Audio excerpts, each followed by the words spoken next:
नमस्कार, आप देख रहे हैं वीएनएम टीवी और न्यूज स्टूडियो से मैं हूं सपना। देश, दुनिया और शहर जिलों की खबरों के साथ गुजरात विधानसभा के चुनावी माहौल पर नजर डाले उससे पहले नजर आज की सुर्खियों पर। आइए देखते हैं आज की वीएनएम हेडलाइंस। गुजरात में आज चुनाव प्रचार का मेगा मंडे। मोदी, राहुल, केजरीवाल ने किया प्रचार।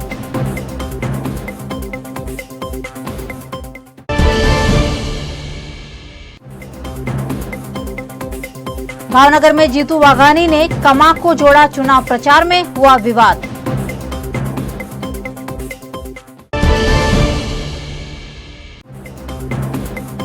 और 23 नवंबर को बड़ोदरा में होगी मोदी की जनसभा। नवलखी मैदान पर 3 हेलीपैड तैयार।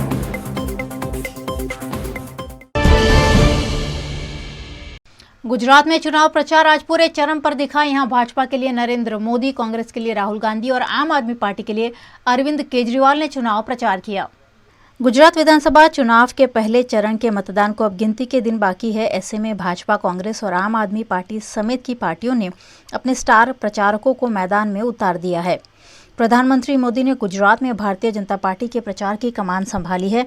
उन्होंने सुरेंद्रनगर, भरूच के जंबूसर और नवसारी में सार्वजनिक सभा को संबोधित किया। वहीं कांग्रेस के लिए राहुल गांधी आज सूरत और राजकोट में सभा को संबोधित करते हुए दिखाई दिए। आम आदमी पार्टी के राष्ट्रीय संयोजक अरविंद केजरीवाल ने अमरेली में रोड शो और सभा का आयोजन कर पार्टी के लिए प्रचार किया। सामान्य रीते चूंटणी आवे एटले एंटी इन्कम्बन्सी आ शब्द सांभळवा मळे। जे सरकार रही होय एना विरोधमां एम के वोट पड़े ज अने लगभग बधा राजकीय निरीक्षको होय, राजकीय समीक्षको होय, ए बधा एक ज समीकरण पहलू ज बेसाड़ी दे के भाई हवे पण गुजरातनी जनताए आ बधाने खोटा पाड्या अने गुजरातनी जनताए तो रिवाज ज बदली नाख्यो कि भाई अमारे आ छास वारे घर नहीं बदलवू, अमारे तो आ भाजपा काम पण आपवू छे अने आ भाजपा पासेथी काम पण लेवू छे। अने एना कारणे गुजराते प्रो इन्कम्बन्सी काम करनारी सरकार ने साथ, काम करनारी सरकार ने सहयोग, काम करनारी सरकारનું समर्थन એવો નવો રાજકીય ચીલો ચાતર્યો છે અને એટલા માટે કામ કરવાનો પણ આનંદ આવે છે। જેટલું વધારે ગુજરાતનું ભલું કરીએ એનો વધારે આનંદ આવે અને એના કારણે તમારા આશીર્વાદથી વારંવાર ભારતીય જનતા પાર્ટીની સરકાર બની રહી છે। આ વખતે પણ આ ચૂંટણી મોદી કે ભૂપેન્દ્રભાઈ કે આ ઉપર બેઠા જે નથી લડતા ભાઈ, आ चूंटणी अमे नहीं लड़ता। आ चूंटणी तो गुजरातनी जनता जनार्दन लड़ी रही है भाई। गुजरातनी माताओं बहनों लड़ी रही है। गुजरातना युवानों आ चूंटणी 5 वर्ष माटे नहीं। जुवानियाओ मारी वात लखी राखजो। आ चूंटणी तमारा जे 25 वर्ष गोल्डन ईयर शुरू थाय, जे 25 वर्ष गोल्डन युग तमारो आज गोल्डन युग माटे 25 वर्ष माटे चूंटणी छे अने तमारा उज्जवल भविष्य माटे आ चूंटणी छे। अने निवड़ेली भाजपा पार्टी छे जे तमारा भविष्यने पाके पाये आगळ वधारवा माटेना संकल्प साथे करशे। अने मैं आटલું બધું જ્યારે કામ કરીએ, હવે તમે વિચાર કરો ભાઈ, ચૂંટણીમાં વિકાસની ચર્ચા થવી જોઈએ કે ના થવી જોઈએ? જરા બોલો તો, વિકાસની સભા ચર્ચા થવી જોઈએ કે ના થવી જોઈએ? કોણે કેટલું કામ કર્યું એની ચર્ચા થવી જોઈએ કે ના થવી જોઈએ? પાણી પહોંચ્યું કે નહીં પહોંચ્યું એની ચર્ચા થવી જોઈએ કે નહીં થવી જોઈએ? વીજળી પહોંચી કે નહીં પહોંચી એની ચર્ચા થવી જોઈએ કે ના થવી જોઈએ? અમે હિસાબ આપવા તૈયાર છીએ, પણ કોંગ્રેસને ખબર છે કે આવા મુદ્દા કાઢીએ તો ભાજપ તો જબરજસ્ત એનો રેકોર્ડ છે। ભાજપ ચડી જ બેસે, કારણ ભાજપ એટલું બધું કામ કર્યું છે એટલે હવે શું કરે છે? વિકાસના મુદ્દાની ચર્ચા નથી કરતા।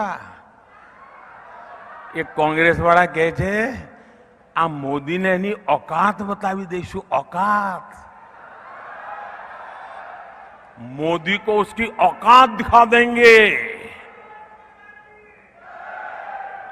अहंकार जुओ भाइयों, अहंकार जुओ, मोदी को उसकी औकात दिखा देंगे। अरे मां बाप, તમે તો બધા રાજ પરિવારો છો, હું તો એક સામાન્ય પરિવારનું સંતાન છું। મારી કોઈ औकात નથી બાપા, તમે મારી औकात દેખાડવાની। અરે હું તો સેવક છું, હું તો સેવાદાર છું, અને સેવક કે સેવાદારની એવી औकात હોતી હશે? अरे तमे मने नीच पण कहो, नीची जातिनो पण कहो, अरे तमे तो मने मौतनो सौदागरो पण कहो, अरे तमे तो मने गंदी नाळीनो कीड़ो पण कीधो, बधुं कीधुं भाई, तमे बधुं कीधुं। हवे तमे औकात बतावा निकळ्या छो, अमारी कोई औकात नथी। मेहरबानी करीने विकासना मुद्दानी चर्चा करो अने आ गुजरातने विकसित गुजरात बनाववा माटे आवो मैदानमां। आ औकात बनाववाना खेल रवा दो भाई। वहीं राहुल गांधी ने गुजरात के सूरत और राजकोट में चुनाव प्रचार करते हुए नरेंद्र मोदी सरकार और भारतीय जनता पार्टी की नीतियों पर सवालिया निशान लगाया। बीजेपी की सरकार ने इन कानूनों को लागू नहीं किया, कहीं भी नहीं किया। जहां भी इनकी सरकार है, इन कानूनों को ये कमजोर करते हैं, लागू नहीं करते हैं। ये फर्क है हम में और उनमें। हमने आपको मनरेगा दिया, रोजगार दिया, स्कॉलरशिप्स दी, बच्चों को जमीन का अधिकार दिया। ये आपको नहीं देते, ये सिर्फ आपकी जमीन आपसे छीनते हैं। आपके सामने निर्णय है, एक तरफ कांग्रेस है आदिवासी, दूसरी तरफ बीजेपी है वनवासी। एक तरफ आपकी जमीन, आपके हक, शिक्षा, स्वास्थ्य, रोजगार, दूसरी तरफ दुख और आपके सारे के सारे सपने अधूरे। आम आदमी पार्टी की ओर से प्रचार करते हुए अरविंद केजरीवाल ने अमरेली की जनता से गुजरात में सुचारू सत्ता चलाने के लिए 5 साल मांगे। गुजरात के भावनगर में जीतू वाघानी के चुनाव प्रचार के लिए लोक डायरे से प्रसिद्ध हुए कमा को चुनाव प्रचार के लिए मैदान में उतारा गया है। कहते हैं ना कि राजनीति के लिए कुछ भी किया जाता है, ऐसा ही कुछ लोगों को अपनी ओर ध्यान आकर्षित करने भारतीय जनता पार्टी के भावनगर के प्रत्याशी जीतू वाघानी ने किया है। कीर्तिदान गढ़वी के दायरे में जाकर प्रसिद्ध हो चुके मनोविकलांग कमा को भावनगर में जीतू वाघानी ने चुनावी प्रचार के लिए मैदान में उतारा है। आज भावनगर के वडवा विस्तार में चुनाव प्रचार में वोट के लिए कमा को कार में लाया गया। राजनीतिक स्वार्थ के लिए कमा के उपयोग को लेकर लोगों में भारी रोष है। भाजपा के अनेक कार्यकर्ताओं ने कमा के साथ खड़े होकर सेल्फी ली और सोशल मीडिया में प्रचार को वायरल कर रहे हैं। देश के प्रधानमंत्री नरेंद्र मोदी 23 नवंबर को गुजरात के वडोदरा और दाहोद में जनसभा को संबोधित करने वाले हैं, जिसकी तैयारियां इन दिनों पुरजोरों पर है। देश के प्रधानमंत्री नरेंद्र मोदी 23 नवंबर को विधानसभा चुनाव प्रचार के लिए वडोदरा आ रहे हैं। वडोदरा के नवलखी मैदान में प्रधानमंत्री मोदी की जनसभा की तैयारियां जोरों पर चल रही है। पुलिस प्रशासन और भारतीय जनता पार्टी प्रधानमंत्री मोदी की जनसभा की जोरों शोरों से तैयारियां कर रहे हैं। सड़क बनाने से लेकर मैदान को ठीक करने तक की कार्यवाही नवलखी मैदान पर जारी है। 23 तारीख को प्रधानमंत्री नरेंद्र मोदी वडोदरा के साथ साथ जनसंपर्क के लिए दाहोद भी जाने वाले हैं, जिसे लेकर दाहोद के खरोड़ के ग्राउंड में उनके आने को लेकर तैयारियां पूर जोर पर हैं। इसी क्रम में भारतीय जनता पार्टी के संगठन महामंत्री नरेंद्र सोनी, स्नेहल धरिया, पुलिस अधिकारी और एसपीजी ने सभा स्थल की मुलाकात की। प्रोटोकॉल के अनुसार लोगों की एंट्री, वीवीआईपी एंट्री, प्रधानमंत्री की एंट्री, स्टेज, मीडिया गैलरी और बैठक व्यवस्था एवं आम जनता के लिए पार्किंग और तमाम सुविधाओं के लिए पुलिस अधिकारियों के साथ विचार विमर्श किया गया। 23મી તારીખે આ દેશના યશસ્વી વડાપ્રધાન માન્ય શ્રી નરેન્દ્રભાઈ મોદીજી દાહોદ જિલ્લાની 6 વિધાનસભાની ચૂંટણી પ્રચાર અર્થે દાહોદમાં પધારી રહ્યા છે, ત્યારે આજે સભા સ્થાનની તૈયારીઓ, પાર્કિંગની તૈયારી, હેલીપેડની તૈયારી, આટલા બધા લોકો આવે તો એને બેસવાની વ્યવસ્થા, પ્રોટોકોલની વ્યવસ્થા, જે કાર્યકર્તાઓ છે એને જવાબદારી સોંપી અને બધા પ્રકારની તૈયારીઓ ટૂંકા સમયમાં કેવી રીતે થઈ શકે એનું આયોજન કરવામાં આવ્યું છે। वडोदरा के संगम 4 रास्ता पर बेकाबू कंटेनर चालक ने नो एंट्री में वाहन चलाकर महिला के पैर को कुचल दिया। वडोदरा के संगम 4 रास्ता पर एक सड़क हादसा सामने आया, जिसमें महाराष्ट्र पासिंग के कंटेनर चालक ने नो एंट्री में वाहन चलाकर स्कूटर पर गुजर रही महिला को अपने चपेट में ले लिया। इस दुर्घटना में महिला के पैर में गंभीर चोट आई है। महिला को 108 एम्बुलेंस के जरिए इलाज हेतु फौरन अस्पताल भेजा गया। घटना में ये बना कि ये ट्रक नो एंट्री में आया, अभी फिलहाल का एंट्री है नहीं, तो वो ये स्पीड में था, ओवर स्पीड में था, तो वो भाई उस तरफ से आ रहा था, तो दोनों वो ट्रक ये टर्न मारा, स्पीड में था, तो नीचे ट्रक के नीचे वो बहन का पैर आ गया है। पैर में ज़्यादा चोट आई है, लगता है पंजा जा सकता है, ऐसी कंडीशन है। एम्बुलेंस में लेके गए 108 में, और ड्राइवर भी उन्हीं के साथ है। कहाँ पे अभी तो कहाँ लेके गए? नहीं, अस्पताल 108 में लेके गए हैं। गुजरात विधानसभा चुनाव नजदीक है और ऐसे में राजनीतिक दलों की चुनावी सामग्री की बिक्री में भी तेजी आ गई है। जब भी कोई त्योहार आता है, बाजार त्योहार से जुड़ी वस्तुओं से भर जाता है। गुजरात अब लोकतंत्र का सबसे बड़ा त्योहार मनाने जा रहा है और ऐसे में अहमदाबाद में प्रचार प्रसार से जुड़ी हुई विभिन्न राजनीतिक दलों की सामग्री की बिक्री शुरू हो गई है। अहमदाबाद में दिल्ली से आए व्यापारी भाजपा, कांग्रेस, आम आदमी पार्टी के खेस, टोपी, मफलर, मास्क इत्यादि बेच रहे हैं। जैसे जैसे गुजरात विधानसभा का चुनाव नज़दीक आ रहा है, वैसे वैसे उसकी प्रचार सामग्री में भी दिख रही है। यहाँ पे अलग अलग पार्टी के अलग अलग ध्वज है, अलग अलग पार्टी के अलग अलग सिंबल है। ये भारतीय जनता पार्टी का प्रतीक के हिसाब से उन्होंने बनाया है। ये कांग्रेस वाले का है, इसके ऊपर आप देख सकते हो आम आदमी का भी है, यहाँ पे फिर से कांग्रेस वाला है, यहाँ पे बहुजन समाज पार्टी का है। और वो हिसाब से उन्होंने अलग अलग पार्टी के हिसाब से अलग अलग ध्वज बनाए। और गुजरात चुनाव में ये बहुत अजीब बात है, ये बार के त्रिपक्षीय जंग होने वाला है, जिसमें भारतीय जनता पार्टी, कांग्रेस और आम आदमी पार्टी तीनों बढ़ चढ़ के हिस्सा ले रही है। तो आज हम दुकान के जो मालिक हैं उन बातचीत करते हैं। भाई साहब, आपका नाम? मेरा नाम शंभुनाथ है। दिल्ली सदर बाज़ार से हम लोग आए हुए हैं यहाँ पे, और जहाँ जहाँ चुनाव प्रचार होता है वहाँ हम अपना दुकान लगा लेते हैं। आप ये काम कितने समय से कर रहे हो? सर, ये काम हम 20 सालों से कर रहे हैं। सभी पार्टियों का चुनाव सामग्री बनाते हैं। और अभी गुजरात माहौल को लेकर के क्या माहौल बन रहा है प्रचार को लेकर के, चुनाव प्रचार को लेकर के? प्रचार तो सर अभी तक नॉमिनेशन वगैरह चल रहे थे, तो प्रचार थोड़ा कम था। अब कार्यालय सबके खुल रहे हैं सभी पार्टी के, तो अब प्रचार तेज होगा। तो यहाँ पे जो सामान लेने के लिए जो आते हैं वो हाँ, लोग लेने के लिए आते हैं? ये कैंडिडेट्स जो चुनाव लड़ते हैं वही अपने आदमियों को भेजते हैं और वही लोग सामग्री लेके जाते हैं हमारे यहाँ से। अभी तक जो ज़्यादा जो सामान बिका है वो कौन से पक्ष का ज़्यादा सामान बिका है? ये कांग्रेस पार्टी का थोड़ा ज़्यादा बिक रहा है, और बीजेपी का भी बिक रहा है, थोड़ा कम बिक रहा है। और आम आदमी पार्टी की क्या परिस्थिति है? आम आदमी पार्टी भी इस बार लड़ रही है, तो उसका भी चल रहा है। तो क्या आपको लगता है कि आम आदमी पार्टी सिर्फ सोशल मीडिया पे, ग्राउंड लेवल पे नहीं है? आपको सर, आप क्योंकि ये चुनाव का सामान बेच रहे हो हाँ, तो इसके लिए आपको ज़्यादा बात नॉलेज में होता है। सर देखिए, आम आदमी का अभी यहाँ पहली बार लड़ रही है, तो उतना अभी वैसा नहीं है जिस हिसाब से कांग्रेस और बीजेपी का है। क्या लगता है आपको, ये ज़्यादा मैक्सिमम कौन सा, कब तक आपका सामान बिक जाएगा? अब हम लोगों का अभी तो ये नॉमिनेशन वगैरह थे, तो इसलिए थोड़ा था। अब 1-2 दिन में काम चलने की उम्मीद है हम लोगों का। ये जो आपका जो बिजनेस है, इसमें कितने लोग जुड़े हुए हैं? सर देखिए, दिल्ली सदर बाज़ार में हमारी शॉप है, और वहाँ हमारे जैसे बहुत से व्यापारी हैं जो ये काम करते हैं, लेकिन सब लोग का अपना अपना है। भाई साहब वो दिल्ली से आकर के यहाँ पे चुनाव के लिए प्रचार सामग्री बेचने के लिए यहाँ पे दुकान लगा रहे हैं, तो उनका भी साफ तौर पे कहने का मतलब ऐसा है कि अभी तक कोई जो बिक्री में कोई अभी तेज़ी नहीं आई है। तेज़ी 25 तारीख के बाद में आएगी।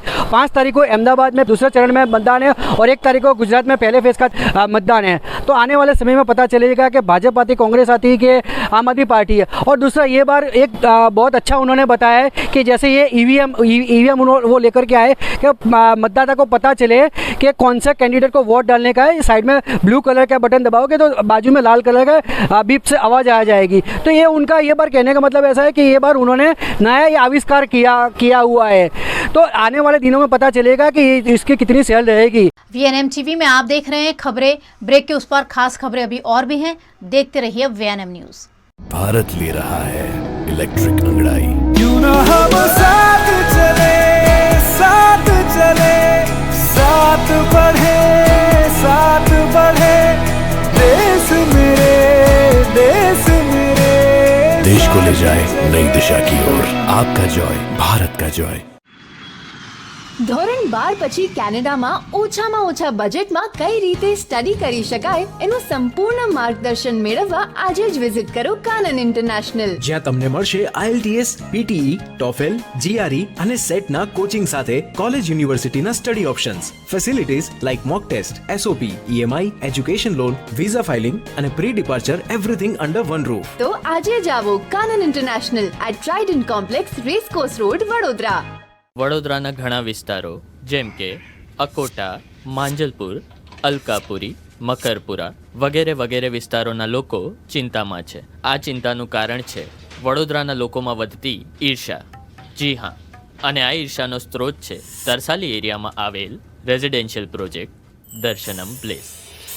ઘણી બધી એમ્યુનિટીઝથી ભરપૂર આ 2 અને 3 BHK પ્રોજેક્ટ બની ગયો છે નવા ઘર શોધવાવાળા લોકો માટે એક અનોખો અવસર.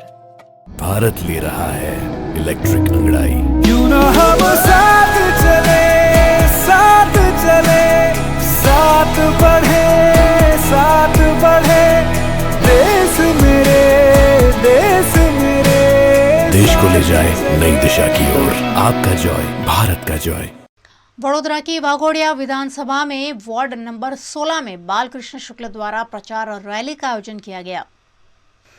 गुजरात विधानसभा चुनाव 2022 में अब चंद ही दिन बचे हैं. वडोदरा जिले में 5 दिसंबर को वोट कराए जाएंगे, जिसके लिए चुनाव प्रचार तेज कर दिया गया है.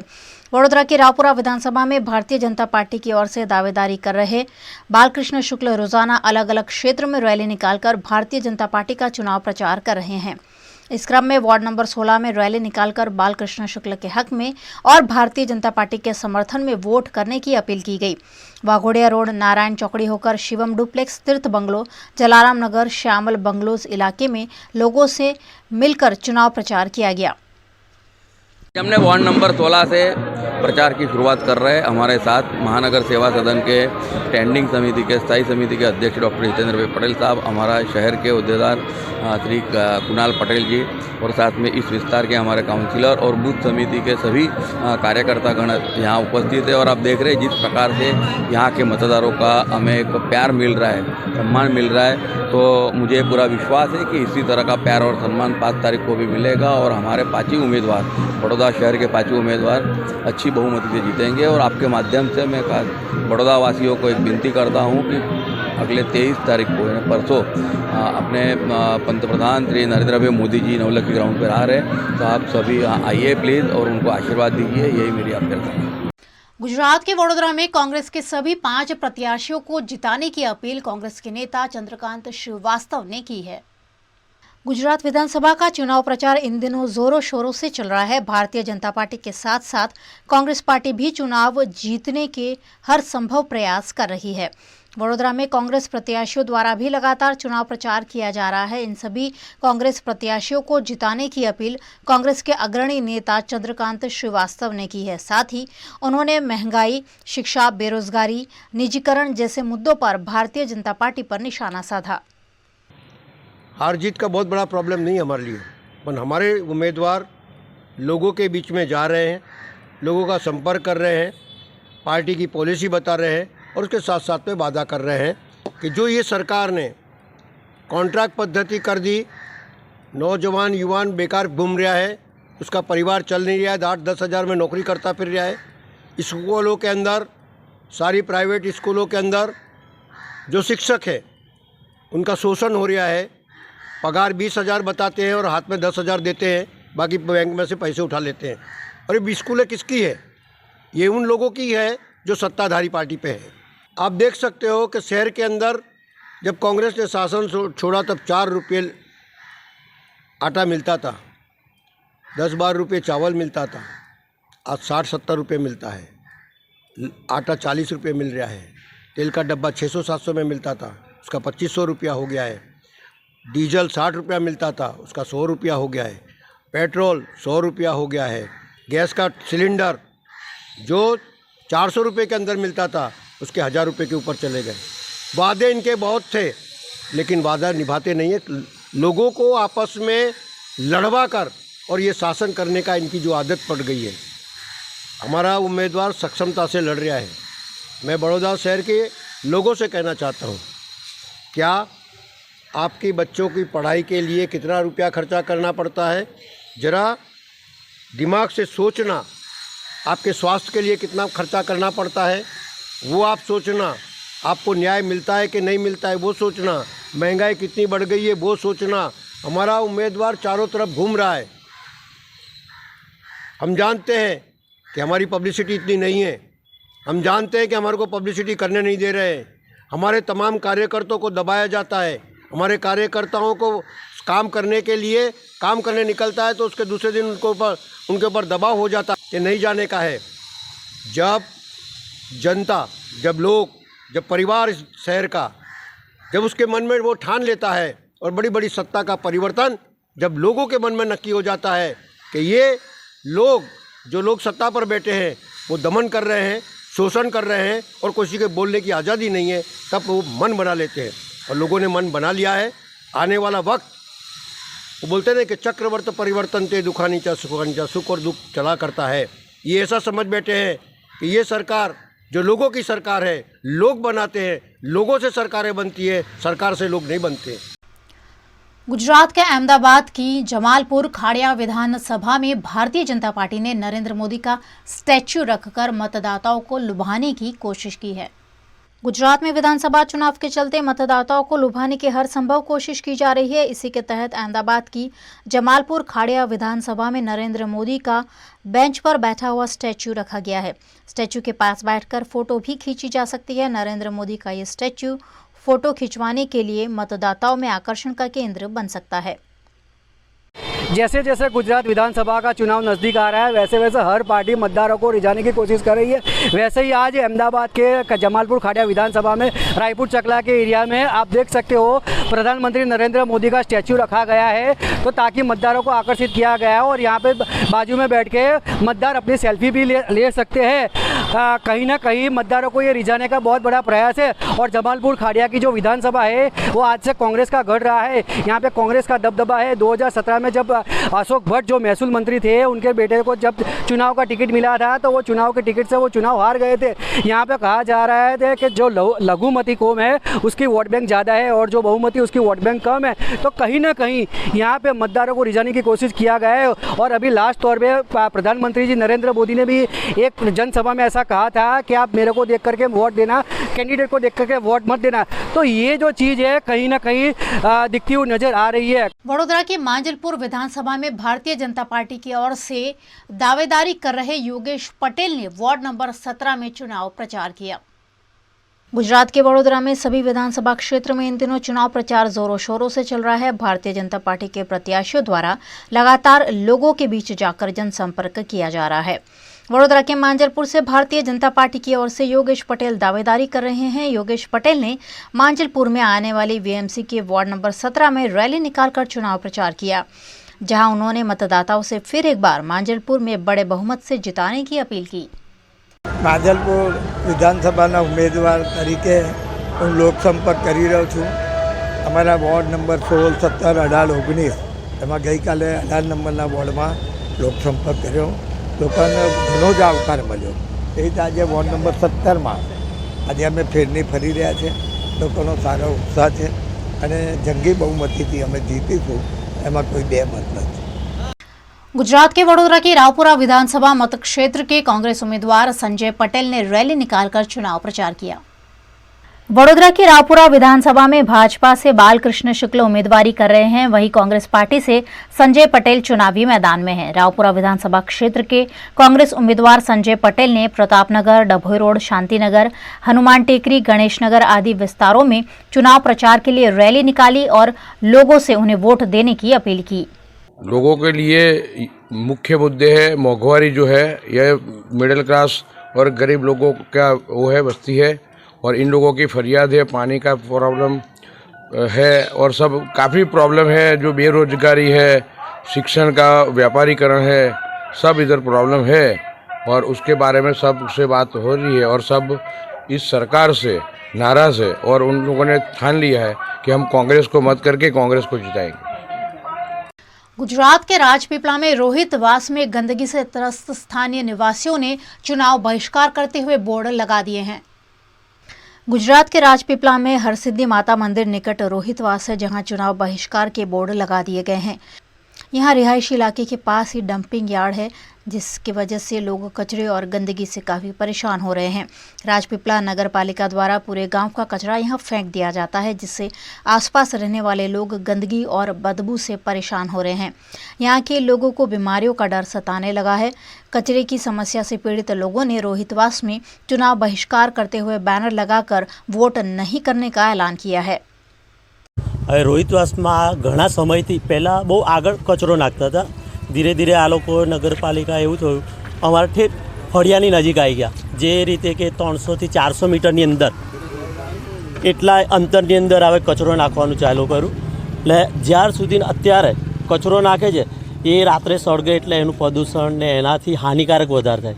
આ વિસ્તારની અંદર તમે માનો આપણા સિવિલની અંદર કેટલા છોકરાઓ ડેન્ગ્યુના કેસ પણ બનેલા છે, મેલેરિયા થાય, પણ એવી કોઈ દરકાર નહીં લેતું. આ તો જથ્થામાં થાય તારે તંત્ર જાગે, બાકી જાગતું નથી. અમે એટલા માટે જ બહિષ્કાર કર્યો છે. વિધાનસભાની ચૂંટણી છે, અમારો અવાજ અહીંયા નહીં પહોંચતો આવે, અમે એનો ટોટલી બહિષ્કાર કરીએ છીએ. ને હવે અમારે આગામી એવું છે કે ભાઈ અમારે અત્યારે પણ માંગ પૂરી નહીં થાય તો અમે આ બહિષ્કાર કર્યો છે સંપૂર્ણ જારી રાખશું. ફળિયામાં ઘણી ગંદકીઓ છે, ગટરોની સફાઈ થતી નથી, વારનાર કોઈ સફાઈ કામદાર આવતા નથી અને બધી ગંદકી અહીંયા ઢોળા મરેલા, કૂતરા મરેલા, બધી સિવિલનું બી બધું ખરાબ કચરું, બધા જે કંઈ સીજોડો બીજોડો કરેલા બી બધું કચરું બધું અમારા બાજુ બધું ગમે તેવું નાખે છે, બરાબર. અને કોઈ જાતની સફાઈ કામ બી કોઈ અમે 2016માં બી અરજીઓ આપી છે, એનો બી કોઈ નિકાલ આવ્યો નથી. હવે બી અમારે એ માગણી છે કે અમારે બધું સફાઈ કામ થઈ જવું જોઈએ. રોજના માટે કામદાર સફાઈ કામ માટે આવે, અઠવાડિયામાં એકવાર અમારી ગટરો સાફ થઈ જાય અને બધી અમારી પછાડની જે ગંદકીઓ છે તે બધી दूर થાય. गुजरात के सुरेंद्रनगर की लखतर तहसील में चुनाव पंच द्वारा 80 साल से अधिक उम्र के मतदाताओं से पोस्टल बैलेट पेपर पर मतदान लेना शुरू किया गया है। विधानसभा चुनाव 2022 की तारीखों की घोषणा हो चुकी है और सभी जगह प्रत्याशी अपने चुनाव प्रचार में लगे हैं। लखतर तहसील में चुनाव आयोग द्वारा 80 साल से ऊपर की उम्र के मतदाताओं का मतदान लेना शुरू किया गया है, जिसको लेकर चुनाव आयोग ने सीनियर सिटीजन की सूची तैयार करने को कहा था। आयोग द्वारा पोस्टल बैलेट लेकर मतदाता के घर मतदान कुटीर बनाकर मतदान कराने सूचना दी गई थी। इसी के तहत टीम पोस्टल बैलेट पेपर लेकर तलवनी गांव पहुंची और तलवनी गांव के 103 साल के सीनियर सिटीजन राजूभा राणा ने पोस्टल बैलेट पेपर द्वारा अपना मतदान किया। यूरोपियन देशों में व्यापार कैसे किया जाए, इस पर एक्सक्लूसिव विजन्स द्वारा सेमिनार का आयोजन किया गया। तकरीबन 20 साल पहले यूरोपियन देशों में व्यापार करने के लिए 30 से 40 लाख का खर्च होता था। पिछले 5 सालों से ये खर्च बिजनेस के लिए 5 से 8 लाख तक का हो गया है। भारत और यूरोप के संबंध बहुत ही अच्छे हैं, इसलिए सरलता से व्यापार भी किया जा सकता है। इस विषय पर एक्सक्लूसिव विजन्स द्वारा आयोजित सेमिनार में यूरोप के डेलीगेट्स ने जानकारी दी। आज का जो सेमिनार है ना, वो पूरे हिंदुस्तान के लिए रखा है हमने। और सबसे पहले तो हमने गुजरात वडोदरा इसलिए सिलेक्ट किया क्योंकि मैं खुद गुजरात वडोदरा से बिलोंग करता हूँ। Work permit, student visa, business visa, ये सारे बहुत वीज़ा कैटेगरी अलग अलग है मार्केट में। बट ये एंड ऑफ द डे है क्या, लोगों के लिए काम करना है हमें। क्यों? आप वो ही या उससे कम पैसों में या थोड़ी उससे ज़्यादा पैसों में आप खुद अपना बिजनेस शुरू करो और खुद आप एक एंटरप्रेन्योर बनो, बिजनेसमैन, बिजनेस वूमन बनो। उसके ऊपर ये हमने कॉन्सेप्ट रखा है।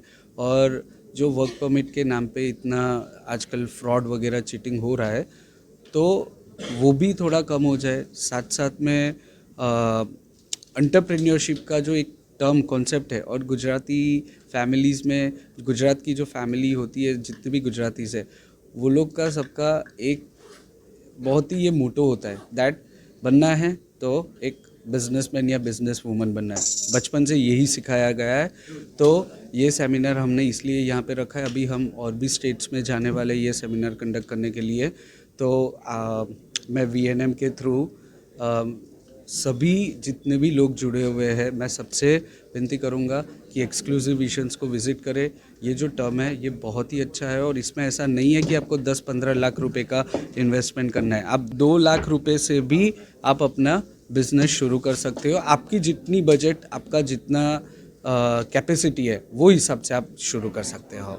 वडोदरा में MSF प्रोडक्शन और कोर्टयार्ड बाय मेरिट द्वारा भारतीय बॉलीवुड प्लेबैक सिंगर मोहम्मद इरफान के साथ मिलकर बनाए गए नए गीत तुम रहो का लॉन्च किया गया। कलानगरी वडोदरा की कला को पहचान देते हुए MSF प्रोडक्शन द्वारा तुम रहो गीत बनाया गया है, जिसका निर्माण वडोदरा के मिलन जायसवाल, ईशान ठक्कर और रचित देसाई ने किया है। संगीत निर्देशक मीत व्यास और गीत के संगीतकार समीप खराड़ी है।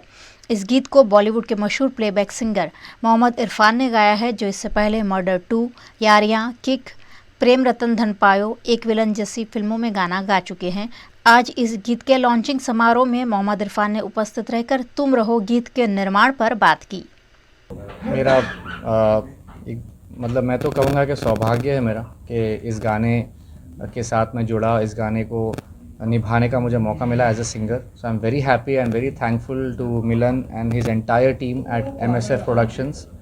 बहुत प्यार से बनाया है इस गाने को, बहुत मेहनत से, और अभी वीडियो पे काम चल रहा है। हम लोग कोशिश कर रहे हैं कि अच्छा वीडियो एक बनाएं एंड मानव, नेत्रा, हम सब कोशिश कर रहे हैं कि अच्छा वीडियो बने, और उम्मीद करता हूँ कि जब ये रिलीज़ होगा तो आप सबको पसंद आएगा। और जैसे मैंने कहा था कि इस गाने की सबसे बड़ी ख़ासियत यही है कि मिलन का जो एक इनिशिएटिव रहा है कि वडोदरा के सारी टीम हो, यहाँ के ही लोग इन्वॉल्व हों सारे डिपार्टमेंट्स में, तो वो एक बहुत ही यूनिक चीज़ मुझे दिखाई दे रही है। तो इस वजह से मुझे लगता है कि इट्स अ ग्रेट इनिशिएटिव कि अपने शहर के टैलेंट को लेकर एक बहुत ही वर्ल्ड क्लास प्रोजेक्ट मैं कह सकता हूँ बनाने की कोशिश कर रहे हैं। और अभी तक मुझे लगता है कि वो कोशिश सफल हो रही है as a participant and also as an audience. मुझे जैसे एज एन ऑडियंस दिख रहा है कि गाना जिस तरह बन रहा है, सो मुझे लगता है कि इनकी कोशिश ज़रूर रंग लाएगी। बाकी आप सबका अगर सपोर्ट रहा तो ज़्यादा से ज़्यादा लोग सुनेंगे तो ज़रूर कामयाबी मिलेगी। And also special mention to the composer Tarjani, बहुत ही खूबसूरत गाना बनाया है। मिलन में ये जो सॉन्ग जो बना रहे हैं, कौन सी टीम द्वारा बनाया जा रहा है, क्या है? सो ये हम सॉन्ग जो बना रहे हैं वो MSF प्रोडक्शन टीम है। मैं ही उसका फाउंडर हूँ और मैंने ही पूरा टीम को गैदर किया है। एंड स्पेशली ये टीम का एक खासियत बात यह है कि सब लोग वडोदरा से है। Director, management head, production head और हर कंपोज़र से लेकर सब लोग यहाँ पे MS यूनिवर्सिटी से ग्रेजुएटेड लोग हैं। और ये बात एक और चीज़ है कि आई एम वेरी ग्रेटफुल कि भाई बड़ौदा से कोई टैलेंट बाहर आ रहा है। वडोदरा के लोगों को एक फ्रंट डेस्क मिल रहा है कि वो लोग आके जाके खुद को रिप्रेजेंट कर सके as a composer, as a production, anyways. तो ये प्रोडक्शन हाउस खोलने का मेरा एक ही ड्रीम था कि यहाँ से वडोदरा से कुछ इंटरनेशनली, कुछ पैन इंडिया हम रिलीज़ कर सकें। वडोदरा के तस्वीरकार राहुल गज्जर की किताब द स्टोन स्पीक्स को रिलीज किया गया है। साथ ही इस किताब की तस्वीरों को प्रदर्शनी के रूप में पेश किया गया है। यूनेस्को द्वारा भारत की गुजरात के पावागढ़ निकट स्थित चांपानेर को वर्ल्ड हेरिटेज साइट के रूप में घोषित किया गया है। चांपानेर की कई अद्भुत तस्वीरों को वडोदरा के तस्वीरकार राहुल गज्जर ने पिछले कई सालों में अपने कैमरे में कैद किया है। इन तस्वीरों को बयान करती हुई द स्टोन्स स्पीक किताब भी उन्होंने लिखी है, जिसे मुंबई के US consulate general public affairs officer Brenda Soya द्वारा रिलीज किया गया। साथ ही इस मौके पर द स्टोन्स स्पीक एग्जीबिशन का भी वडोदरा के अलकापुरी में उद्घाटन हुआ है, जो आम जनता के लिए 22 नवंबर से 27 नवंबर तक जारी रहेगा। इस किताब में चांपानेर की अद्भुत तस्वीरों को संजोया गया है, जिसमें चांपानेर की खूबसूरती को बयान किया गया है, जिसमें हर एक पत्थर एक अनोखी कहानी कहता है।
मैं चांपानेर की फ़ोटोग्राफ़ी करीबन 40 साल से कर रहा हूँ, तो ये उसका एग्ज़िबिशन इधर प्रदर्शन रखा हुआ है। और अमेरिका के दो लेखक और कवि दोनों मिलके मेरे फोटोग्राफ पे आधारित स्टोरीज़ और पोएट्री लिखी है। तो आज वो अमेरिकन कॉन्सुलेट वाले रिलीज़ करेंगे मेरी किताब। वडोदरा के मांजलपुर में कांग्रेस की ओर से चुनाव लड़ रही डॉक्टर तस्वीन सिंह ने विधानसभा क्षेत्र में चुनाव प्रचार किया। वडोदरा की मांजलपुर विधानसभा में 2 टर्म से भाजपा के विजेता विधायक रहे योगेश पटेल के खिलाफ कांग्रेस की ओर से डॉक्टर तस्वीन सिंह को मैदान में उतारा गया है। डॉक्टर तस्वीन सिंह इन दिनों मांजलपुर के विभिन्न इलाकों में घूमकर चुनाव प्रचार में जुटी हुई हैं। कांग्रेस पार्टी और कांग्रेस के उम्मीदवार भाजपा की नीतियों से त्रस्त नागरिकों से इस बार परिवर्तन की उम्मीद कर रहे हैं। डॉक्टर तस्वीन सिंह को मांजलपुर विधानसभा से जीत का पूरा भरोसा है। आज जो हमने फेरनी शुरू करी वो सौजन्य सोसाइटी भवन स्कूल के सामने से स्टार्ट करी, और ये पहली सोसाइटी है जब मैं 2 साल की सूरत से बड़ौदा शिफ्ट हुई थी। तो इस सोसाइटी में हमारा सबसे पहला घर था 29B सौजन्य सोसाइटी, वहीं से आज हमने शुरुआत करी। और उस सोसाइटी में जाने के बाद पहली जगह हम गए वो है सराय इंग्लिश स्कूल, जो हमारा केजी और जूनियर केजी का जो मेरा स्कूल था, उधर से हमने आशीर्वाद लिया और हमने स्टार्ट किया। और हमें सौजन्य सोसाइटी में तो बहुत प्यारा सपोर्ट मिला, और विश्वास के साथ कह सकते हैं सौजन्य सोसाइटी के सारे रईस कि मुझे सपोर्ट करेंगे, क्योंकि मैं उनकी बेटी। गुजरात के भावनगर में मेयर के वार्ड में करोड़ों रुपए के खर्च से बनने वाली सड़क का काम अधूरा छोड़कर कॉन्ट्रैक्टर गुम हो गए हैं। भावनगर महानगर पालिका के मेयर के वार्ड में सतनाम चौक से फुलसर तक की 2 किलोमीटर की सड़क के काम का उद्घाटन मेयर कीर्ति दाणीधरिया के हाथों पूरे जोर शोर से किया गया था, लेकिन पिछले 3 सालों से इस काम को अधूरा छोड़कर कॉन्ट्रैक्टर भाग गए हैं। इस अधूरे रोड के चलते लोगों में जानहानि का डर बना हुआ है। वहीं यहाँ पर अक्सर दुर्घटनाएं होती रहती है, लेकिन प्रशासन है कि मामले की गंभीरता समझने के लिए तैयार नहीं है। गुजरात विधानसभा चुनाव के बीच राजनैतिक दलों के नाराज सदस्यों के दल बदलने की प्रक्रिया लगातार जारी है। गुजरात के सुरेंद्रनगर में जिला पंचायत निर्माण समिति के पूर्व अध्यक्ष और कांग्रेस के नेता भगीरथ सिंह राणा अपने समर्थकों के साथ कांग्रेस छोड़कर भाजपा में शामिल हो गए हैं। 2020 में जब 61 लिमड़ी विधानसभा सीट के लिए चुनाव हुआ था, तब लिमड़ी सीट पर कांग्रेस की ओर से भगीरथ सिंह राणा प्रत्याशी थे, लेकिन आखिरी समय पर चेतन खाचर को टिकट दिया गया था। तभी से नाराज चल रहे भगीरथ सिंह राणा अपने समर्थकों के साथ केसरिया खेस पहनकर भाजपा में शामिल हो गए हैं। इस मौके पर लिमड़ी विधानसभा के भाजपा उम्मीदवार किरीट सिंह राणा और झालावाड़ के क्षत्रिय समाज के नेताओं की भी उपस्थिति रही।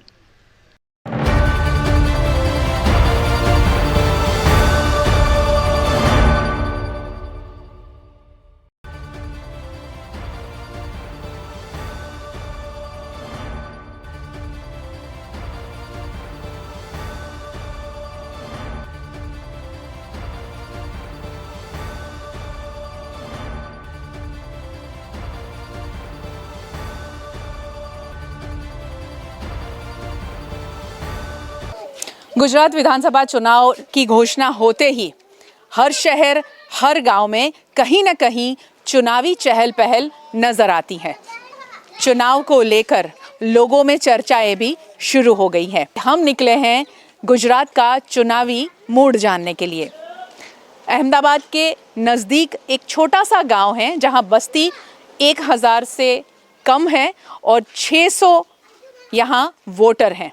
इतनी छोटी बस्ती का आबादी वाला ये गांव, जिसका नाम है वीरपुरा। वोट आपवा जवाना? वोट आपवा जाવું જ પડે ને। તો ક્યારે છે ચુનાવ? ક્યારે છે? 5 તારીખે 5 તારીખે છે, ખબર છે તમને?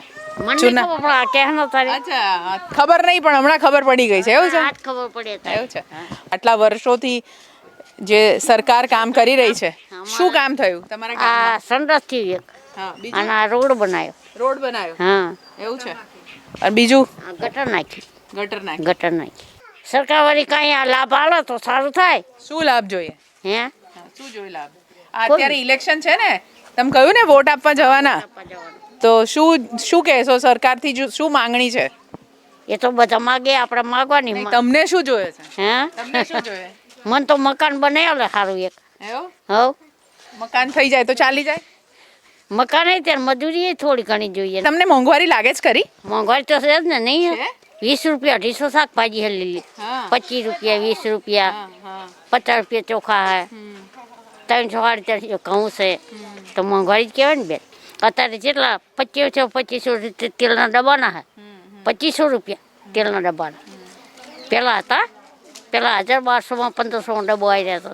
જમવાનું ચૂલા પર બનાવો છો કે ગેસ વાપરો છો? ગેસ છે ચૂલો છે ને ગેસ છે. તો ગેસ શું ભાવ આવે છે ખબર છે? ગેસના 1200 રૂપિયા. 1200 રૂપિયા? તો પહેલા શું ભાવ આવતો હતો ગેસ બોટલ ને? અત્યારે હવે 1200 રૂપિયા થઈ ગયા. પેલા અમારે 500 550 માં આવી જતો. હે હા. અને હવે આ 1200 થઈ ગયા. 1200 થઈ ગયા. તો પછી સસ્તું થયું કે મોંઘું થયું? મોંઘું થયું. તો મોદી સાહેબ આઈને શું કર્યું? મોદી સાહેબ ને જોવાનું શું કરે શું ખબર હોય. હા એટલે મોંઘું થઈ ગયું ને પણ બધું? મોંઘું થઈ ગયું ને. અચ્છા અત્યારે તમે એવું કહ્યું કે વોટ આપવા જવાના છો તો આ જે ચુનાવ છે ઇલેક્શન છે એ કોનું ઇલેક્શન છે ખબર છે? ના એ નહીં ખબર બેન. તમે કોને ઇલેક્ટ કરીને લાવવાના છો એ ખબર છે? गुजरात ने अपनी हम देखने आए हैं कि गुजरात का चुनावी मूड कैसा है, लोग क्या सोचते हैं. पता ज़रूर है कि चुनाव आ रहे हैं मगर किसके चुनाव है, किसको चुन के लाना है वो अभी समझना बाकी है. ये परिस्थिति को आगे कितने सालों बाद लोगों को हर चीज़ समझ आएगी उसके लिए और ज़्यादा इंतज़ार करना होगा. मगर इतना ज़रूर जानते हैं कि चुनाव आ रहे हैं और वोट देने जाना है क्योंकि यहाँ नेता घूमते हैं तो इनको पता ज़रूर चल जाता है. ये है चुनावी मूड. यहाँ सुविधाएं कैसी हैं? बहुत बढ़िया सुविधा है सब. बढ़िया सुविधाएं हैं. सब कुछ सुविधा कम्प्लीट. कहीं कुछ ऐसा नज़र नहीं आया कि इलेक्शन इतने नज़दीक है यहाँ कोई कैंडिडेट प्रचार करके गया है या प्रचार करने आया है, ना कहीं ऐसी कोई चहल पहल है. तो यहाँ कैंडिडेट आ चुके हैं, मिल गए हैं? कैंडिडेट आ चुके हैं. कल ही उनकी रैली आई थी बीजेपी की हमारे कन्हू भाई पटेल की. लेकिन क्या अभी पोस्टर का सब काम चल रहा है तो कल परसों सब पोस्टर लग जाएंगे गाँव में.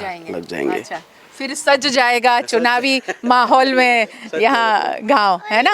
इस बार का जो चुनाव है वो कुछ अलग सा है क्योंकि अभी तक गुजरात ने सिर्फ 2 पार्टियां देखी है और यहाँ इस बार तीसरी पार्टी भी आई है.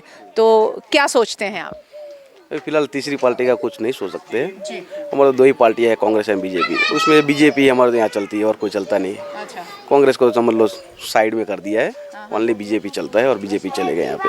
ये इलेक्शन में उसकी तीसरी जनरेशन है कन्हू भाई पटेल के. ठीक है. उनके फादर थे पहले कांग्रेस से विधायक थे. उसके बाद पक्ष पलटा करके वो बीजेपी में आ गए और बीजेपी से भी चुनाव लड़े और वो भी जीत गए. और ये तीसरी बार है कन्हू भाई खुद. ठीक है. और कन्हू भाई ऐसी हस्ती है कि जो भी छोटे से छोटा बंदा होगा उसको भी साथ में लेके खड़े रहते हैं. ना कि कोई गुरूर वाली कोई बात नहीं है उनमें. आराम से बात करते हैं, किसी भी के साथ खड़े होते हैं, गांव का जायजा लेते हैं और कुछ भी काम होता है डायरेक्ट अपने उनसे मिल सकते हैं ऑफिस पे जाके. ऐसा नहीं है परमानेंट लो और आओ, ऐसा नहीं. कोई भी बंदा जाएगा उसको सही जवाब मिलेगा और काम हो जाएगा. उनका कोई रुकता नहीं आज तक कोई का. जो तीसरी पार्टी है उसके बारे में कुछ सोच आ रही है? तीसरी पार्टी देखा ही नहीं आजकल तो तीसरी पार्टी को क्यों सोचेगा. ऐसा है? हाँ. अच्छा. जिंदगी में देखा ही नहीं तीसरी पार्टी कैसी है क्या है. हमारे अभी तक तो ये पार्टी हमारी सही चल रही है तो यही चलाओ ना अपने. दूसरी में क्यों जाएगा. फिर हंगामा होएगा. तो उनको पेंशन योजना का लाभ मिलता है. ये सारी चीज़ें आपके यहाँ के अनाज पानी सुविधा सबको मिलता है. सब मिलता है. अभी यहाँ मट्टी खा रहा है तुम लोग. अभी मट्टी में देखो हमारे को मट्टी लेटो तो कुछ नहीं होएगा. ऐसा हमारे को माहौल बना दिया. तो ये चुनाव आने से पहले ही ये रोड हुआ है? नहीं इसके बाद में हुआ. अच्छा. कब हुआ ये चुनाव डिक्लेयर हुए? उससे पहले कब बना था? अभी शुरुआत है ना सब. अभी हुआ. शुरुआत है. पूरा गांव में सब शुरुआत है. जिसका जैसा ब्रांच आएगा इतना काम करते रहता है. ये चुनाव डिक्लेयर होते ही ये हुआ है क्या? ये तो नवरात्रि, ये तो बहुत टाइम हो गया. नवरात्रि से पहले बन गया था. और नवरात्रि गरबा होने वाला था ना उससे पहले बन गया था. और इसमें क्या होता है कह सकते हैं कि ये विधानसभा चुनाव की तैयारी थी रोड बनाना? ना नहीं. हमारे गाँव पूरे गाँव में ऐसा RCC रोड ही बना है. जैसा आएगा ऐसा बन जाता है. आगे जैसे ग्रांट आती है वैसे काम होता रहता है. बाकी तो वीरपुरा गांव में तो ऐसे ही छोटा सा गांव है लेकिन बहुत सुखी गांव है. यहाँ कितने घरों में गाय भैंस है? तकरीबन 20-30 घरों में होगी, ज़्यादा नहीं. जो अपने हाँ कितनी गाय भैंस? जो अपने तो वो डेयरी में दूध देते हैं क्या? नहीं, वो लोग हाँ देते हैं, लेने आता है कोई बंदा। यहाँ के गांव में डेयरी नहीं है, लेकिन कोई बंदा एक आता है, वो लोग लेके जाते हैं, उनका दूध आगे बेच के आते हैं। और बता सकते हैं आप कि किस भाव डेयरी में दूध जाता है? उनका 45 रुपीज़ कुछ देते हैं इन लोगों को 1 लीटर 1 लीटर का 45 रुपीज़ 45 रुपीज़। अभी इलेक्शन होने वाले हैं, पता है आपको? हाँ पता है। किसको इलेक्ट करके लाएंगे? कौन से चुनाव है ये? लोकसभा, विधानसभा, क्या है? सरपंच, किसके चुनाव है? पता है? नहीं पता। શું સસ્તું થવું જોઈએ? ગરીબ લોકો શું કરે? મોંઘવારી વધી જાય તો ખાઈશું દાળીએ 100 રૂપિયા મળે તો બચારા વસ્તારી હોય કોઈ ઘરમાં પરિવાર હોય તો શું કરે? હા એટલે મોંઘું બહુ છે એમ? મોંઘું હા, કહું કે અનાજ મોંઘા, તેલના ડબ્બા, સબ્જી શાકભાજી લીલી. શું કરો છો તમે? ખેતી કરો છો? ના ખેતી નહીં, છૂટક મજૂરી કરી. તો મજદૂરીના કેટલા પૈસા મળે? 100 રૂપિયા આખો દિવસ? બપોર સુધીના 12 વાગ્યાના. તો ઘર કેવી રીતે ચાલે? ઘર તો અમે એમની ચલાવવું પડે. કયો એટલા પૈસા થોડ દુકાન અહીં લાવવાનું હોય, 10 રૂપિયા કે 5 રૂપિયા કહું અને ચલાવીએ.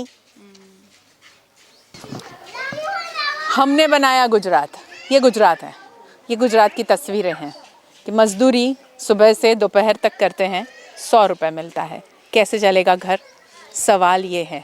और इसीलिए सोचना होगा कि आप जब वोट देने जाते हैं तो किस सोच के साथ में वोट देने जाएंगे।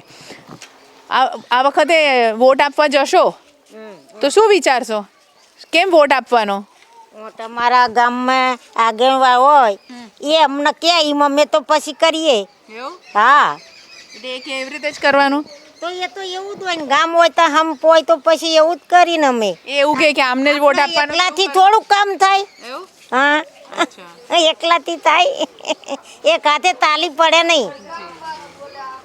એટલે આગેવાન હોય એ કે આમ કરજો, અહીં નાખજો, આપણા ગામમાં આટલું સારું કરશે તો અમે તો એમ જ કહી કે સારું તો અમે આલી વોટ. પણ એ માલ્યું તો કંઈ હોય જ નહીં.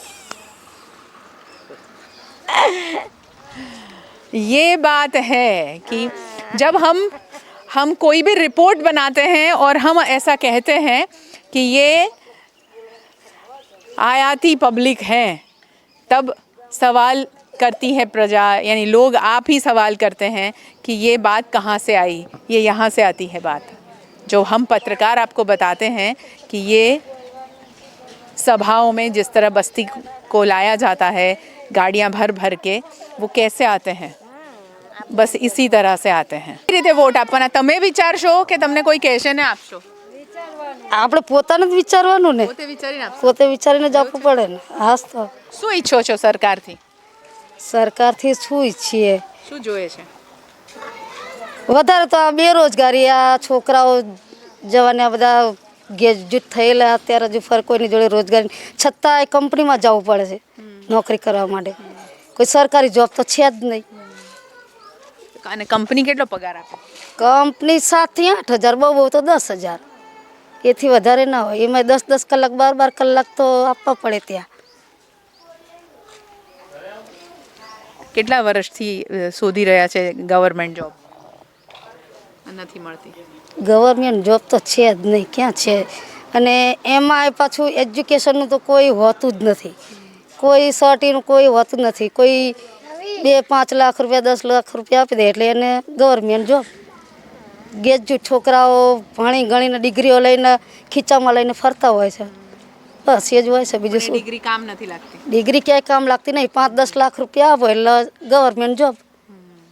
જે ખરીને ગરીબ છોકરાઓ ભણી ગણીને આગળ આવે અને ખરેખર એ જે એમના ડોક્યુમેન્ટ હોય છે એનું તો કોઈ જોતા જ નથી કે આ છોકરા કેટલી મહેનતથી. ઇલેક્શન જ્યારે આવે અને આ સરકારને કશું કહેવાની આવે છે સમય, ત્યારે તમે કહેતા હોવ છો?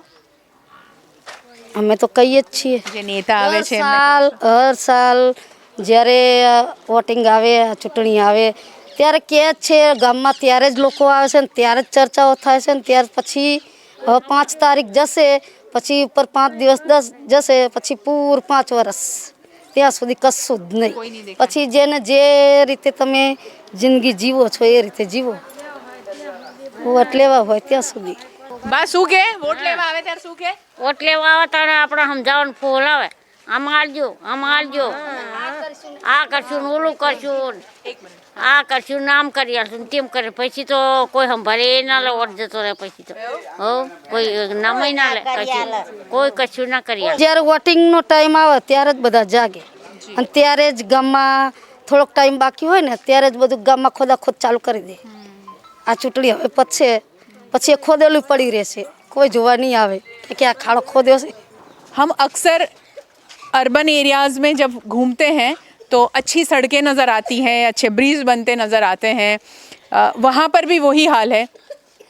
नेताजी आने वाले होते हैं तब सड़कें बन जाती हैं, नेताजी आने वाले होते हैं तो बैरिकेड हट जाते हैं. वैसा ही इनका कहना है कि इलेक्शन आने वाले थे तब सारी चीज़ें होने लगती हैं, और इलेक्शन के बाद में अगर वो चीज़ अधूरी, वो काम अधूरा भी है तो वो अधूरा ही रह जाता है. एक्चुअली गुजरात का चुनावी मूड, ये टाइटल के तहत हम यही जानने की कोशिश कर रहे हैं कि लोग क्या सोचते हैं.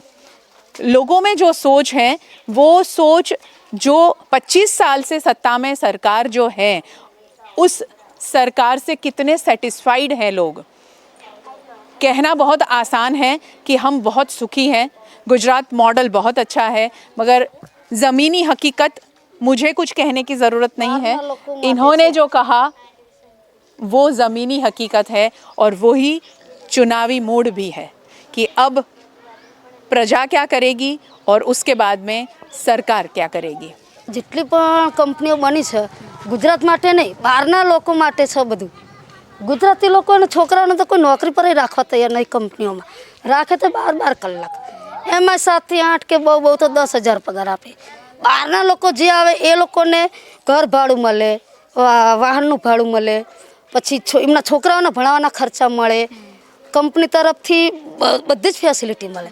એ લોકોય કામ કરે છે કંપનીમાં, આ ગુજરાતી છોકરાઓ કામ કરે છે કંપનીમાં. તો એ લોકોને કશું નહીં, એ લોકો રજા પડે તો રજા કપાઈ ગયા.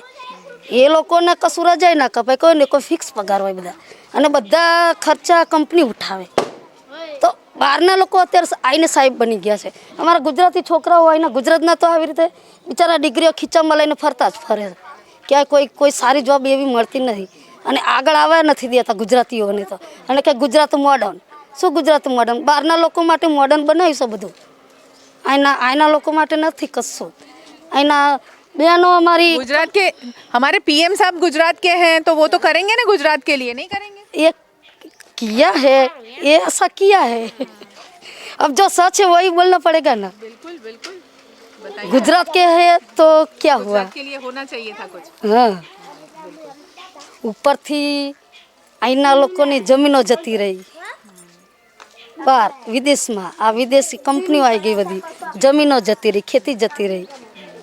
અને એ જ ખેતરમાં એ જ ખેડૂત અત્યારે ટિફિન લઈને એ કંપનીમાં નોકરી જાય છે, એ જ ખેતરનો માલિક. यही पोजीशन છે અત્યારે. कितनी बड़ी विडंबना है कि एडवर्टाइजमेंट में किस तरह गुजरात को दर्शाया जाता है और हकीकत गुजरात की क्या है. ये सच्चाई ऐसे गांव से ही बाहर आ सकती है. हम किसान को जिस तरह देखते हैं कि किसान इतनी मेहनत करता है, मगर अब किसान को मेहनत कहाँ करनी पड़ रही है उसके खेत जाने के बाद में, वो हकीकत भी इनकी बातों में नज़र आ रही है.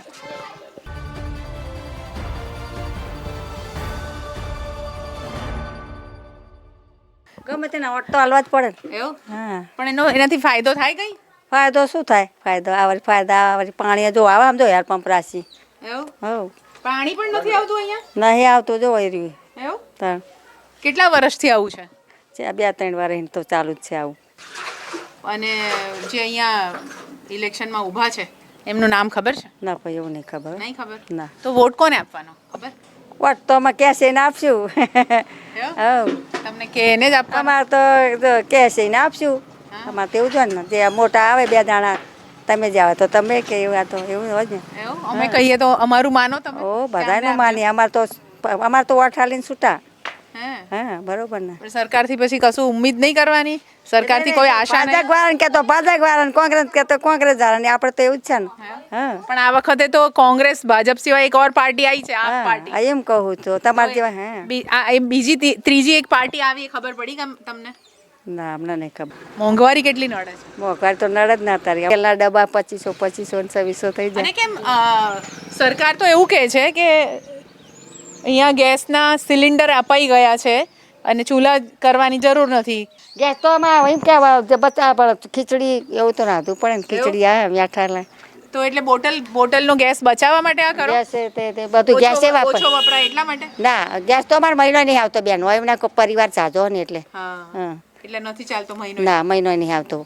એવું તો પછી 1200 રૂપિયાનો બોટલ કેવી રીતે પોસાય તમને પોહાક ના પોહાય 3-4 દાણા કામ જાય તો એક દાણા બેની મહેનતનું તો લાવીએ ને તેલના ડબ્બા હતા તેલ ખાવું હોય તો આપણે વિચાર કરવો પડે જી તો મળે જ નહીં જીનો 1000 રૂપિયા ખવાશે જી આ બાથરૂમ બનાવવાની સરકારે જે જવાબદારી લીધી હતી એના પૈસા મળ્યા હતા એના હા ને તે પહેલાં મળી ને અમારા તાકણા ઈકણા મારા હતા 2500 એમ કાંક આવ્યું હતું આવા પછી નહોતા મળ્યા પછી ના जाते बनाव्યું जाते बनाव्યું वीरपुरा गांव में जहाँ से हम अंदर गए थे एंट्री ली वहाँ से गांव में जहाँ जहाँ भी हमने देखा वहाँ हर घर के आंगन में चूल्हा नज़र आया यानी गैस का सिलेंडर सबको महंगा पड़ता है इसीलिए चूल्हा अभी भी किसी ने जलाना छोड़ा नहीं है और सरकार कहती है कि हर घर में हर महिला की आँखें खराब न हो धुएं से उनके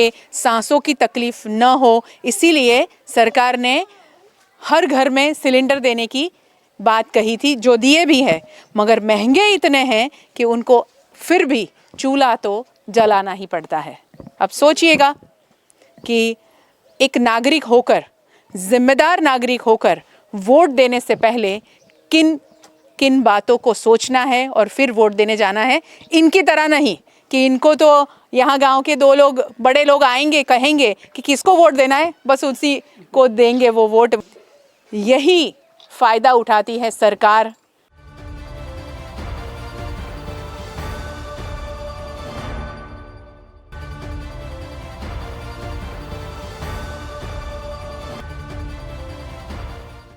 કેટલી ગાયો છે અહીંયા 50 જેવી છે 50 જેવી ગાયો છે તો ડેરીમાં દૂધ જાય કે જાય ને જાય કેટલું રોજનું કેટલું દૂધ આપો અમે ડેરીમાં અત્યારે તો નથી વધતું પછી વધે તો આપીએ વારા પડતા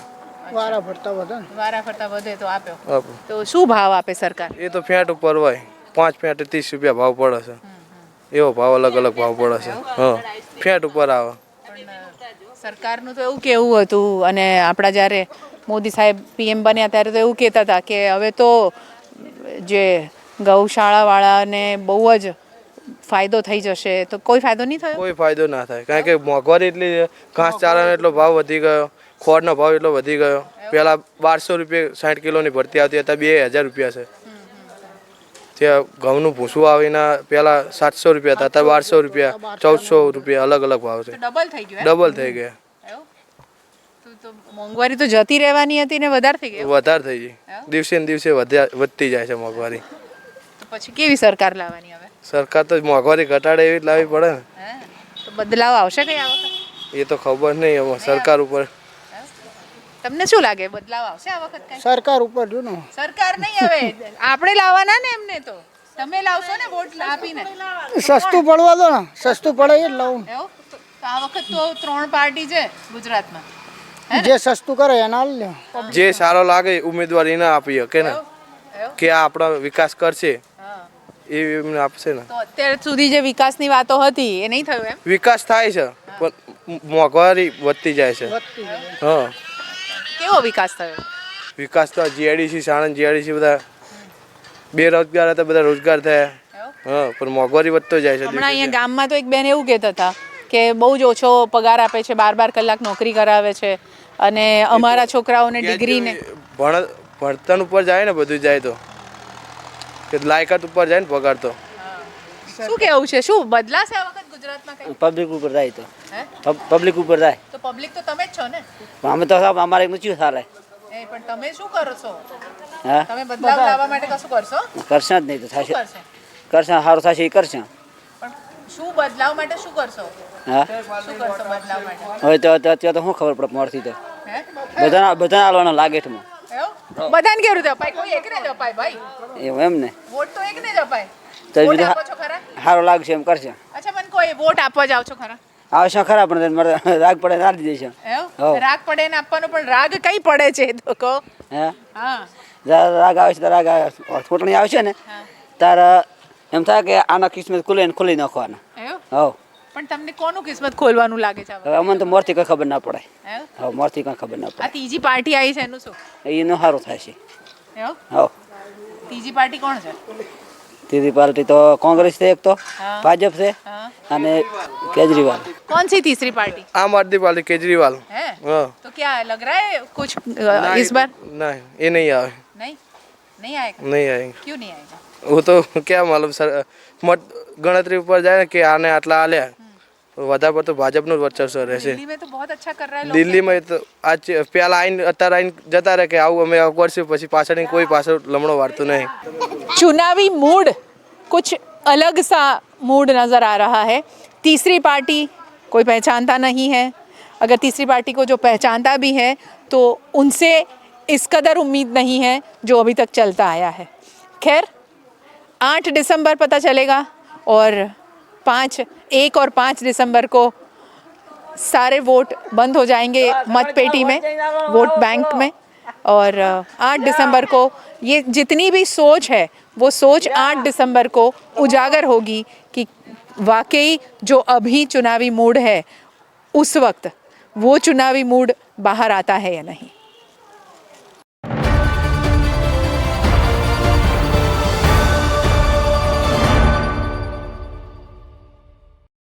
वीएनएम न्यूज़ में आप देख रहे हैं देश दुनिया और शहर जिले की खबरें। वीएनएम टीवी की सारी खबरें आप यूट्यूब, फेसबुक, इंस्टाग्राम के अलावा ओटीटी प्लेटफॉर्म पर भी लाइव देख सकते हैं। Dailyhunt, Jio TV, Vodafone TV, Rock TV और जॉय टीवी पर 24 घंटे आप वीएनएम न्यूज़ देख सकते हैं। तो देखते रहिए वीएनएम टीवी। मुझे दीजिए इजाजत, नमस्कार।